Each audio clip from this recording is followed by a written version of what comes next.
دوای بڕیارەکەی حکوومەتی ناوەند بۆ ڕاگررتنی گەشتە ئاسمانیەکانی هەردوو فڕۆکەخانەی هەولێر و سلێمانی هاوکات بڕیاردان بۆ ڕادستکردنەوەی دەرواز سنووریەکانی هەرێم دوای ڕۆژێک بەسەرەو بڕیارە ئێستا هەردوو لایەنی گەشتیاری و جموزۆڵی بازرگانی لە تەواوی دەرواز سنووریەکانی هەرێمی کوردستان هاوشێوەی ڕۆژانی ڕابردوو بە شێوەیەکی ئاسایی بەڕێوە دەچێت.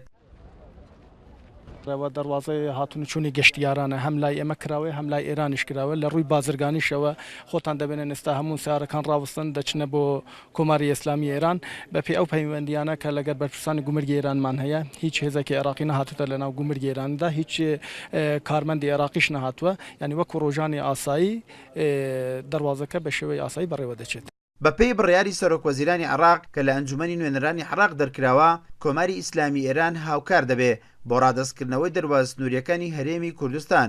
ئێستا لە نێوان هەرێمی کوردستان و کۆماری ئیسلامی ئێران 6 دەروازەی ڕسمی هەن هەریەک لە باشماغ و حاجی ئۆمەران و پەروێزخان بە شێوەیەکی ڕسمی و چێلێ و شوشمە و پشتا بە شێوەیەکی ناڕسمی ڕۆژانە ئاڵوگۆڕە بازرگانیەکان لە نێوان هەردوو لا ئەنجام دەدەن.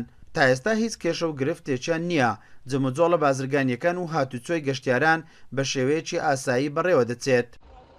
ئاگاداری هەموو خەڵکی کوردستان و کۆمپانیەکان و بازرگانانە و ڕای گشتی ڕادەگەنێن کە دەواازەی نێودەوڵەتی حاجی ئۆمەران لە ئێستاوە وەکو ڕۆژانی ڕابردوو جموجۆڵی بازرگانی و گەشتیاری تێدا ئەنجام دەدرێت و بەردەوام دەبێتن و دڵنیایی لە وڵاتی ئێرانیشمان وەرگرتووە بە پێ ئەو پەیوەندیانە لەگەڵمانە وتیان هیچ بربەستێک نییە لە ئێستاوە و بۆ داهاتوش.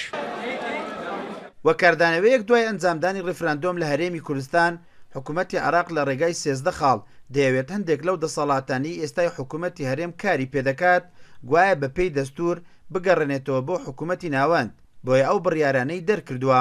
ئەمەش نیگەرانی زۆری لای حکوومەتی هەرێم و خەڵکی کوردستان لەیەکەوتوتەوە داواکارن حکوومەتی ناوەند هەوڵ نەدا سزای کورد بدات لە هەرێمی کوردستان. ئیسماعیل عوسمان، کورسات نیوز، دەروازەی سنووری حاجی ئۆمەران.